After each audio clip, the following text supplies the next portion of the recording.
భారత్ మాజీ కెప్టెన్ మహేంద్ర సింగ్ ధోని అరుదైన వన్డే రికార్డులో టాప్ 3లోకి ప్రవేశించాడు. న్యూజిలాండ్తో మౌంట్ మాంగనూయ్ వేదికగా శనివారం జరుగుతున్న రెండో వన్డేలో 5వ స్థానంలో బ్యాటింగ్కి వచ్చిన ధోని 33 బంతుల్లో 48 పరుగులు చేశాడు. ఈ రోజు మ్యాచ్ ఆడటం ద్వారా భారత్ తరపున అత్యధిక వన్డేల్లో ప్రాతినిధ్యం వహించిన మూడో క్రికెటర్గా ధోని రికార్డుల్లోకి నిలిచాడు.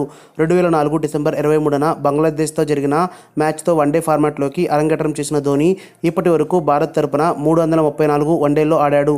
వాస్తవానికి ఈ మాజీ కెప్టెన్ కెరీర్లో ఇప్పటికే 337 వన్డే మ్యాచ్లు ఆడినప్పటికీ ఇందులో 3 మ్యాచ్లు ఆసియా 11 తరపున ఆడినవి. భారత్ తరపున ఆతిథ్య వన్డేలు ఆడిన ఆటగాళ్ల జాబితాలో సచిన్ టెండూల్కర్ 463 వన్డేలతో అగ్రస్థానంలో ఉండగా అతని తర్వాత రాహుల్ ద్రావిడ్ 340 మ్యాచ్లతో ఉన్నాడు. తాజాగా ఈ జాబితాలో 334 మ్యాచ్లతో మూడో స్థానంలోకి ఎగబాకిన ధోని మాజీ కెప్టెన్ మహమ్మద్ అజారుద్దీన్ సరసన నిలిచాడు.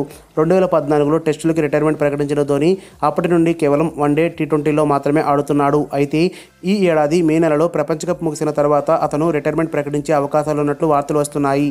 మరిన్ని అప్డేట్స్ కోసం మన ఛానల్ని సబ్స్క్రైబ్ చేయండి.